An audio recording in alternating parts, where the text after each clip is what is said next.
కృష్ణావతారం. ధర్మం క్షీణించి అధర్మం విస్తరించిన ప్రతిసారి ఈ భూమిని రక్షించటానికి శ్రీమన్నారాయణుడు అవతరిస్తాడు. అన్ని అవతారాలలో శ్రీకృష్ణ అవతారం అత్యంత మధురమైనది, శక్తివంతమైనది, రహస్యభరితమైనది. ఇది కేవలం ఒక దేవుడి కథ కాదు. ఇది ప్రేమ, జ్ఞానం, ధైర్యం, ధర్మం యొక్క కథ.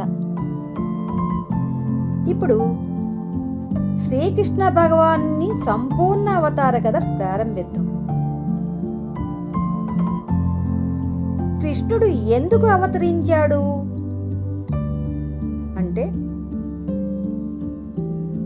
ద్వాపర యుగాంచంలో భూమి అధర్మంతో నిండిపోయింది. అందరిలోకెల్లా భయంకరుడైన వాడు మధురరాజు కంసుడు.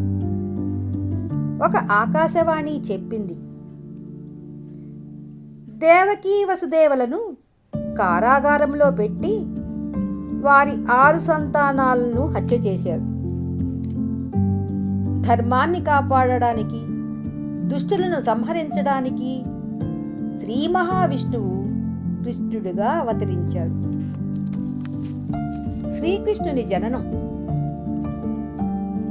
శ్రావణమాసం కృష్ణపక్ష అష్టమి అర్ధరాత్రి మేఘ గర్జనలు, వర్షం కురుస్తుండగా మధుర కారాగారంలో శ్రీకృష్ణుడు జన్మించాడు. అద్భుతాలు వెంటనే జరిగాయి. కారాగార ద్వారాలు స్వయంగా తెరుచుకున్నాయి. కాపలాదారులు నిద్రపోయారు. యమునా నది మార్గం ఇచ్చింది. వసుదేవుడు కృష్ణుణ్ణి తీసుకుని గోకులానికి వెళ్ళి యశోదమ్మ బిడ్డతో మార్పిడి చేశాడు. కంసుడు ఆ శిశువును చంపబోయేలోపు ఆమె యోగిమాయగా మారి చెప్పింది ఇలా, నీ సంహారకుడు ఇప్పటికే పుట్టాడు అని. గోకులంలో కృష్ణ బాల్యం. నందుడు, యశోదమ్మ కృష్ణుణ్ణి ప్రేమతో పెంచారు. కృష్ణుడు చిలిపి పిల్లవాడు, వెన్న దొంగ, కానీ సర్వలోకేశ్వరుడు.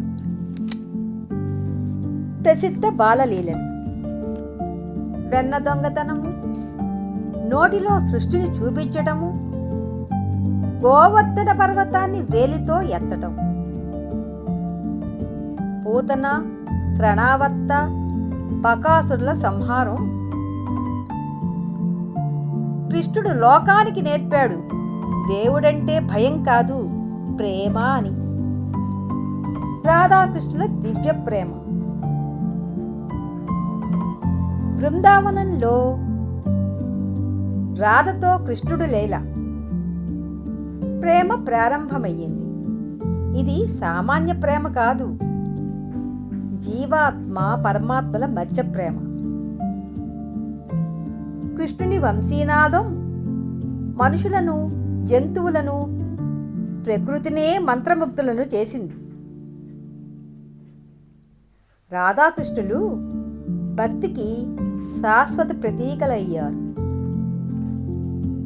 కంస సంహారం. యౌవన దశలో కృష్ణుడు బలరామునితో కలిసి మధురకు వెళ్ళాడు. రంగస్థలంలోనే కృష్ణుడు కంసుని ఎదుర్కొన్నాడు. ఒక్క క్షణంలో కంస సంహారం జరిగింది. అధర్మానికి అంతం, ధర్మానికి విజయం. ద్వారకాధిపతి శ్రీకృష్ణుడు. కృష్ణుడు ద్వారకా నగరాన్ని స్థాపించాడు. అతడు న్యాయమైన రాజు, భక్తుల రక్షకుడు, అపూర్వ వ్యూహకర్త. రుక్మిణీ సత్యభామలను వివాహం చేసుకున్నాడు. 16,000 మంది రాజకుమార్తెలను రక్షించి వారికి గౌరవం ఇచ్చాడు. మహాభారతంలో శ్రీకృష్ణుడు ఆయుధం ఎత్తలేదు, కానీ అర్జునుని రథసారథిగా మారాడు. యుద్ధభూమిలో అర్జునుడు సందేహంలో పడినప్పుడు కృష్ణుడు చెప్పిన అమృతవాక్యలే భగవద్గీత. గీతోపదేశం సారం: కర్తవ్యాన్ని ఫలాపేక్ష లేకుండా చేయాలి. ఆత్మ అమరమైనది. ధర్మం ఎప్పుడూ గెలుస్తుంది. భగవంతునికి శరణాగతి ముఖ్యం. కృష్ణ అవతారం ముగింపు. మహాభారతం తర్వాత కృష్ణుడికి తెలుసు తన అవతార కార్యక్రమం పూర్తయిందని.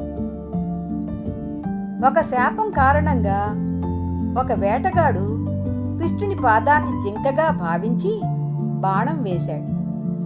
కృష్ణుడు చిరునవ్వుతో క్షమించాడు. తన మానవ రూపాన్ని విడిచాడు. ద్వాపర యుగం ముగిసింది. కృష్ణుడు ఒక బాలుడు, ప్రియుడు, యోధుడు, తత్వవేత్త, పరమాత్మ. ఈ భూమిపై మాత్రమే కాదు, మన హృదయాలలోనూ నివసిస్తున్నాడు. హరే కృష్ణ కృష్ణ కృష్ణ హరే హరే, హరే కృష్ణ కృష్ణ కృష్ణ హరే హరే, హరే కృష్ణ కృష్ణ కృష్ణ హరే హరే, హరే కృష్ణ కృష్ణ కృష్ణ హరే హరే.